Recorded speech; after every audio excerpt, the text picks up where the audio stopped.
How do you start growing in an iHarvest? This is a very common question. You get them home, you set them up, and you're so excited, and then you don't know what to do.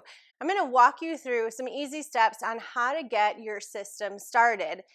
This also goes if you've had a full harvest and you're going to start your unit all over again. These steps can be applied to that as well. If it's the first time you're ever growing, it's best to start with plants that would germinate quickly and give you a good understanding of how the system works. Those would be the herbs like your basil and your parsley, all of your different types of lettuces, and your tomatoes.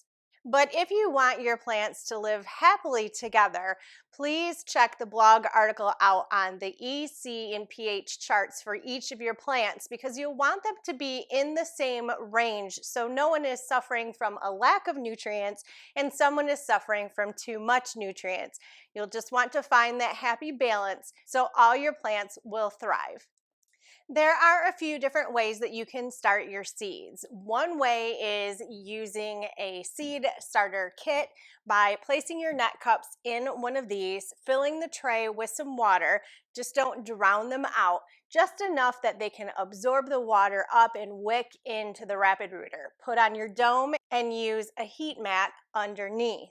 Once your plants start to sprout, then you can move the rapid rooters into the iHarvest.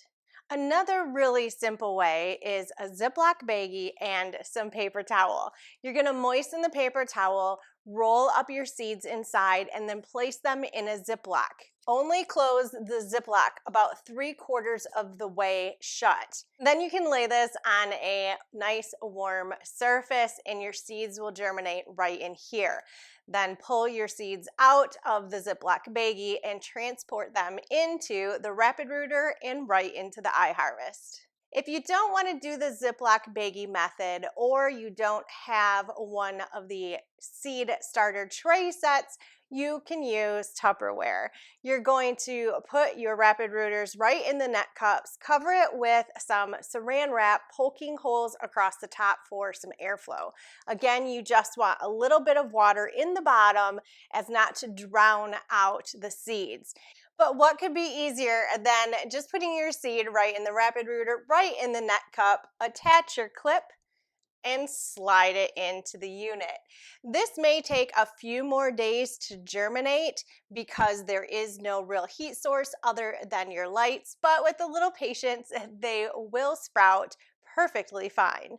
Now let's talk about managing your nutrients and your pH. This is where you're going to be adding the food for your plants and either pH up or pH down depending on what your water levels are when you start.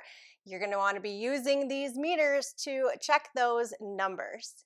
Start by adding about 5 to 7 gallons of water, or about halfway on your tank. This way, as you're adding nutrients and testing it, if it happens to get too high, you can add more water and it will dilute the nutrients and bring your numbers back down.